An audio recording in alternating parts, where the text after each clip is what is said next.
KaraokeBooks. Uncle Tom's Cabin. Written by Harriet Beecher Stowe. Audiobook. Chapter 35. The Tokens. And slight, withal, may be the things that bring back on the heart the weight which it would fling aside forever. It may be a sound, a flower, the wind, the ocean, which shall wound, striking the electric chain wherewith we're darkly bound. The sitting room of Legree's establishment was a large, long room, with a wide, ample fireplace. It had once been hung with a showy and expensive paper, which now hung mouldering, torn and discolored, from the damp walls. The place had that peculiar sickening, unwholesome smell, compounded of mingled damp, dirt and decay, which one often notices in close old houses. The wallpaper was defaced, in spots, by slops of beer and wine, or garnished with chalk memorandums, and long sums footed up, as if somebody had been practicing arithmetic there. In the fireplace stood a brazier full of burning charcoal. For, though the weather was not cold, the evenings always seemed damp and chilly in that great room. And Legree, moreover, wanted a place to light his cigars, and heat his water for punch. The ruddy glare of the charcoal displayed the confused and unpromising aspect of the room: saddles, bridles, several sorts of harness, riding whips, overcoats, and various articles of clothing, scattered up and down the room in confused variety. And the dogs, of whom we have before spoken, had encamped themselves among them, to suit their own taste and convenience. Legree was just mixing himself a tumbler of punch, pouring his hot water from a cracked and broken-nosed pitcher, grumbling, as he did so, "Plague on that Sambo, to kick up this row between me and the new hands. The fellow won't be fit to work for a week, now, right in the press of the season." "Yes, just like you," said a voice, behind his chair. It was the woman Cassie, who had stolen upon his soliloquy. "Ha! You she-devil. You've come back, have you?" "Yes, I have," she said, coolly. "Come to have my own way, too." "You lie, you jade. I'll be up to my word. Either behave yourself, or stay down to the quarters, and fare and work with the rest." "I'd rather, 10,000 times," said the woman, "live in the dirtiest hole at the quarters, than be under your hoof." "But you are under my hoof, for all that," said he, turning upon her, with a savage grin. "That's one comfort.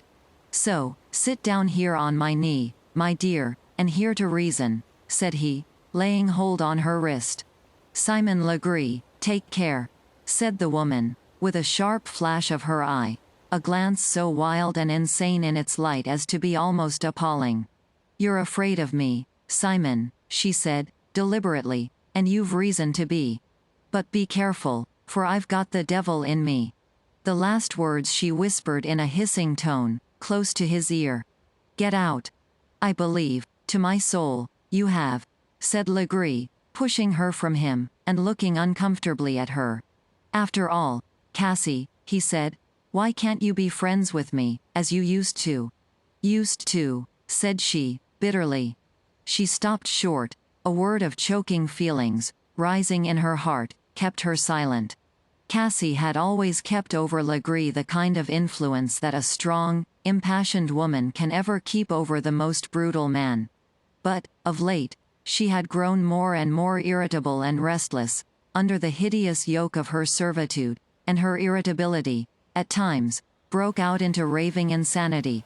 And this liability made her a sort of object of dread to Legree, who had that superstitious horror of insane persons which is common to coarse and uninstructed minds. When Legree brought Emmeline to the house, all the smoldering embers of womanly feeling flashed up in the worn heart of Cassie, and she took part with the girl, and a fierce quarrel ensued between her and Legree. Legree, in a fury, swore she should be put to field service, if she would not be peaceable. Cassie, with proud scorn, declared she would go to the field. And she worked there one day, as we have described, to show how perfectly she scorned the threat. Legree was secretly uneasy, all day, for Cassie had an influence over him from which he could not free himself. When she presented her basket at the scales, he had hoped for some concession, and addressed her in a sort of half-conciliatory, half-scornful tone, and she had answered with the bitterest contempt. The outrageous treatment of poor Tom had roused her still more, and she had followed Legree to the house, with no particular intention, but to upbraid him for his brutality.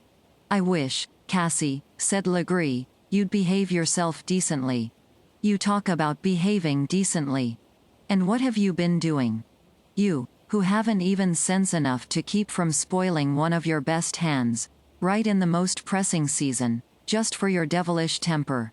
I was a fool, it's a fact, to let any such brangle come up," said Legree, "but, when the boy set up his will, he had to be broke in. I reckon you won't break him in." "Won't I?" said Legree, rising, passionately. "I'd like to know if I won't. He'll be the first nigger that ever came it round me. I'll break every bone in his body, but he shall give up." Just then the door opened, and Sambo entered. He came forward, bowing, and holding out something in a paper. "What's that, you dog?" said Legree. "It's a witch thing, masser." "A what?" "Something that niggers gets from witches. Keeps 'em from feelin' when they flogged." He had it tied round his neck, with a black string. Legree, like most godless and cruel men, was superstitious. He took the paper, and opened it uneasily.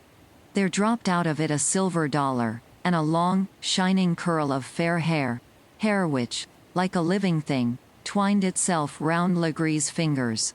"Damnation!" he screamed, in sudden passion, stamping on the floor, and pulling furiously at the hair, as if it burned him. "Where did this come from? Take it off. Burn it up. Burn it up," he screamed, tearing it off, and throwing it into the charcoal. "What did you bring it to me for?" Sambo stood, with his heavy mouth wide open, and aghast with wonder. And Cassie, who was preparing to leave the apartment, stopped, and looked at him in perfect amazement. "Don't you bring me any more of your devilish things," said he, shaking his fist at Sambo, who retreated hastily towards the door. And, picking up the silver dollar, he sent it smashing through the window pane, out into the darkness. Sambo was glad to make his escape. When he was gone, Legree seemed a little ashamed of his fit of alarm. He sat doggedly down in his chair, and began sullenly sipping his tumbler of punch. Cassie prepared herself for going out, unobserved by him, and slipped away to minister to poor Tom, as we have already related. And what was the matter with Legree?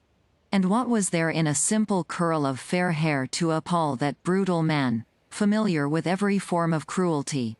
To answer this, we must carry the reader backward in his history. Hard and reprobate as the godless man seemed now, there had been a time when he had been rocked on the bosom of a mother, cradled with prayers and pious hymns, his now seared brow bedewed with the waters of holy baptism. In early childhood, a fair-haired woman had led him, at the sound of Sabbath bell, to worship and to pray. Far in New England that mother had trained her only son, with long, unwearied love, and patient prayers. Born of a hard-tempered sire, on whom that gentle woman had wasted a world of unvalued love, Legree had followed in the steps of his father. Boisterous, unruly, and tyrannical, he despised all her counsel, and would none of her reproof. And, at an early age, broke from her, to seek his fortunes at sea. He never came home but once, after, and then, his mother, with the yearning of a heart that must love something, and has nothing else to love, clung to him, and sought, with passionate prayers and entreaties, to win him from a life of sin, to his soul's eternal good. That was Legree's day of grace. Then good angels called him. Then he was almost persuaded, and mercy held him by the hand. His heart inly relented. There was a conflict, but sin got the victory, and he set all the force of his rough nature against the conviction of his conscience. He drank and swore, was wilder and more brutal than ever. And, one night, when his mother, in the last agony of her despair, knelt at his feet, he spurned her from him, threw her senseless on the floor, and, with brutal curses, fled to his ship. The next Legree heard of his mother was, when, one night, as he was carousing among drunken companions, a letter was put into his hand. He opened it, and a lock of long, curling hair fell from it, and twined about his fingers. The letter told him his mother was dead, and that, dying, she blessed and forgave him. There is a dread, unhallowed necromancy of evil, that turns things sweetest and holiest to phantoms of horror and affright. That pale, loving mother, her dying prayers, her forgiving love, wrought in that demoniac heart of sin only as a damning sentence, bringing with it a fearful looking for of judgment and fiery indignation. Legree burned the hair, and burned the letter, and when he saw them hissing and crackling in the flame, inly shuddered as he thought of everlasting fires. He tried to drink, and revel, and swear away the memory, but often, in the deep night, whose solemn stillness arraigns the bad soul in forced communion with herself, he had seen that pale mother rising by his bedside, and felt the soft twining of that hair around his fingers, till the cold sweat would roll down his face, and he would spring from his bed in horror. Ye who have wondered to hear, in the same evangel, that God is love, and that God is a consuming fire, see ye not how, to the soul resolved in evil, perfect love is the most fearful torture, the seal and sentence of the direst despair? Blast it, said Legree to himself, as he sipped his liquor, where did he get that? If it didn't look just like, woo! I thought I'd forgot that. Curse me, if I think there's any such thing as forgetting anything, anyhow, hang it. I'm lonesome. I mean to call M. She hates me, the monkey. I don't care, I'll make her come. Legree stepped out into a large entry, which went upstairs, by what had formerly been a superb winding staircase. But the passageway was dirty and dreary, encumbered with boxes and unsightly litter. The stairs, uncarpeted, seemed winding up, in the gloom, to nobody knew where. The pale moonlight streamed through a shattered fanlight over the door. The air was unwholesome and chilly, like that of a vault. Legree stopped at the foot of the stairs, and heard a voice singing. It seemed strange and ghost-like in that dreary old house, perhaps because of the already tremulous state of his nerves. Hark! What is it? A wild, pathetic voice, chants a hymn common among the slaves. Oh, there'll be morning, morning, morning. Oh, there'll be morning, at the judgment seat of Christ. Blast the girl, said Legree. I'll choke her. M. He called, harshly, but only a mocking echo from the walls answered him. The sweet voice still sung on. Parents and children there shall part. Parents and children there shall part to meet no more. And clear and loud swelled through the empty halls the refrain. Oh, there'll be morning, morning, morning. Oh, there'll be morning, at the judgment seat of Christ. Legree stopped. He would have been ashamed to tell of it, but large drops of sweat stood on his forehead, his heart beat heavy and thick with fear. He even thought he saw something white rising and glimmering in the gloom before him, and shuddered to think what if the form of his dead mother should suddenly appear to him. I know one thing, he said to himself, as he stumbled back in the sitting room, and sat down. I'll let that fellow alone, after this. What did I want of his cussed paper? I believe I am bewitched, sure enough. I've been shivering and sweating, ever since. Where did he get that hair? It couldn't have been that. I burnt that up, I know I did. It would be a joke, if hair could rise from the dead. Ah, Legree. That golden tress was charmed. Each hair had in it a spell of terror and remorse for thee, and was used by a mightier power to bind thy cruel hands from inflicting uttermost evil on the helpless. I say, said Legree, stamping and whistling to the dogs, wake up, some of you, and keep me company. But the dogs only opened one eye at him, sleepily, and closed it again. I'll have Sambo and Quimbo up here, to sing and dance one of their hell dances, and keep off these horrid notions, said Legree, and, putting on his hat, he went on to the veranda, and blew a horn, with which he commonly summoned his two sable drivers. Legree was often wont, when in a gracious humor, to get these two worthies into his sitting room, and, after warming them up with whiskey, amuse himself by setting them to singing, dancing or fighting, as the humor took him.